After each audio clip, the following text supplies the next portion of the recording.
Good evening and welcome to Poland Daily. I'm Nicholas Richardson and this is the news. Thousands of Poles living in the United Kingdom have been galvanised by a decision of an English court which allows a hospital to discontinue the treatment which is keeping a patient alive. The man, a Pole, suffered a heart attack last November. The hospital argues that the man is now in a persistent vegetative state, but other neurologists argue that he remains in a state of minimal awareness and that he is breathing independently and reacts to the presence of his family. The decision at first instance was upheld by the appeal court, which gave the man's family time until the 7th of January to consider other solutions, including the use of international funds. The Polish Ordo Juris Institute had requested a provisional decision from the United Nations Committee on the Rights of Persons with Disabilities on this matter. It emphasised that Article 10 of the Convention on the Rights of Persons with Disabilities provides everyone, including the disabled, with the right to life. This provision does not value this right according to the quality of a person's life.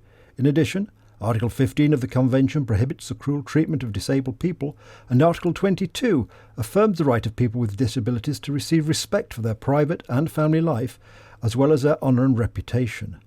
Article 25 underlines the right of people with disabilities to the highest possible state of health. And now we speak to George Baczynski of BritishPoles.co.uk. George, thank you for joining us. Hello, good evening. Thank you for having me. A pleasure. What is the latest status? The court decision suggested that the hospital could stop treatment on the 7th of January, which was yesterday. Yes, indeed. It's a tragic case. There are various opinions, even within the family of the gentleman. Some of them, especially those from Poland, believe he still had a chance to survive, and many people who went into coma survived. Yet his wife and his children disagreed with that opinion, and they allowed the hospital to not continue with his life or his suffering, depending on how you see it. So in actual fact, the treatment was discontinued and he now has sadly died. It is a tragic case, as I said.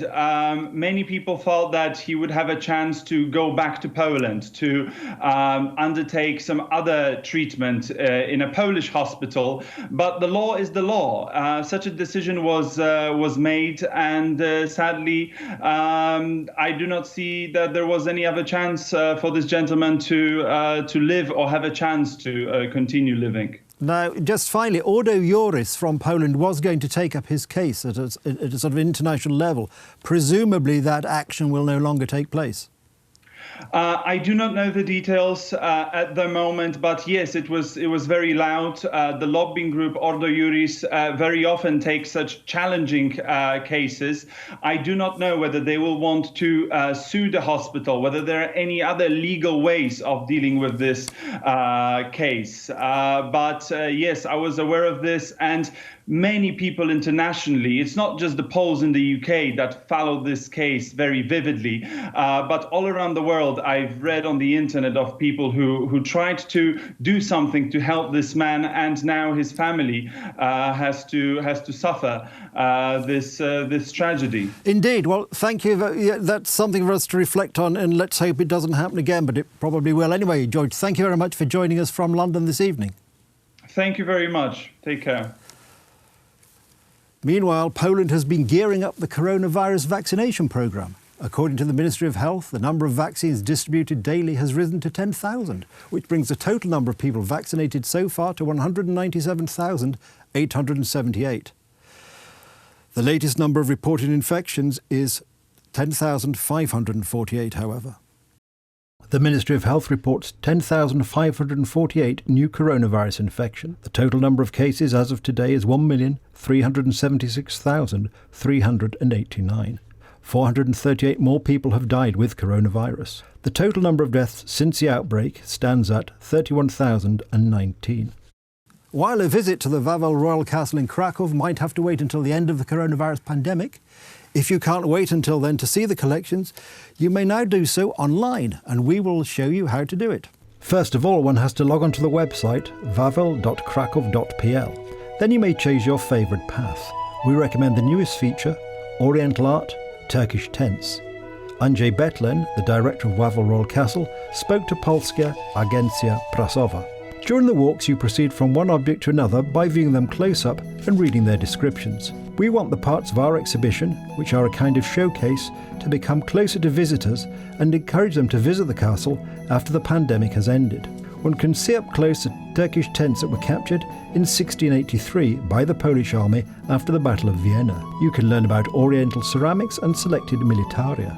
Did you know that the Turkish army used tents for various functions such as stables, kitchens, warehouses, audience halls, as well as parades and representative tents for senior dignitaries?